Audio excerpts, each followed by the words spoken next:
The summit on July 16 comes as U.S. allies in Europe seek to isolate Russia over various issues such as the Ukraine and the Skripal poisoning case in the UK, and following a NATO summit. Russia's President Vladimir Putin and U.S. President Donald Trump, seen here during their bilateral meeting at the G20 summit in Hamburg last year, will meet this year in Helsinki. Reuters archive: Russian President Vladimir Putin and U.S. President Donald Trump will hold a summit in Helsinki on July 16, the Kremlin and the White House announced Thursday. A synchronized statement said the two presidents will discuss bilateral issues and international relations.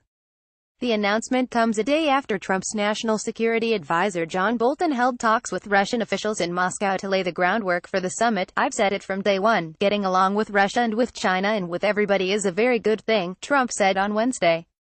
"It's good for the world. It's good for us. It's good for everybody." He said they would discuss Syria, Ukraine and many other subjects. Finland has been a favored location for U.S.-Russian summits since the Cold War times, a role helped by its efforts to maintain friendly ties with its huge eastern neighbor. The summit will offer Putin a chance to try to persuade Washington to lift some of the sanctions imposed on Russia over its 2014 annexation of Crimea, its support for separatists fighting the government in eastern Ukraine, and its alleged meddling in the 2016 U.S. presidential election.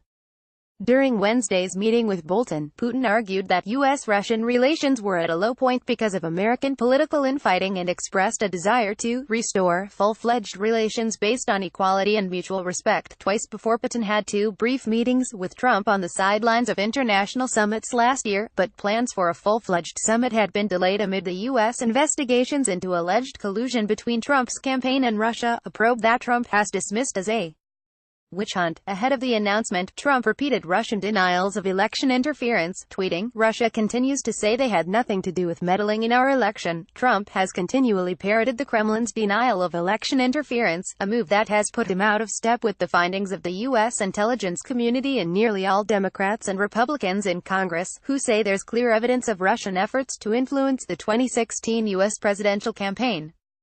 Putin's foreign affairs advisor Yuri Ushakov said after Putin's meeting with Bolton that the issue of alleged Russian meddling in the U.S. presidential election was raised during the conversation, and the Kremlin reiterated its denial of any interference with the vote. "It was stated clearly by our side that the Russian state hasn't interfered with the U.S. domestic politics, moreover hasn't interfered in the 2016 election," Ushakov said. "The decision on holding a full-fledged summit is a very positive development," Russian Upper House Speaker Valentina Matvienko said Thursday in remarks carried by Russian news agencies.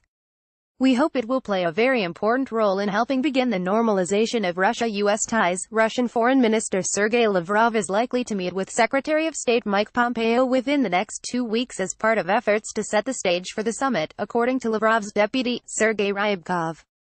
Ryabkov said in remarks carried by Russian news agencies Thursday that Moscow already has made a proposal regarding the specifics of the meeting and is waiting for Washington's answer. Finland served as a venue for a 1975 meeting between U.S. President Gerald Ford and Soviet leader Leonid Brezhnev, and also hosted a summit between U.S. President George H.W. Bush and Soviet President Mikhail Gorbachev in 1990. In 1997, President Bill Clinton met his Russian counterpart Boris Yeltsin in Helsinki. Source: AP.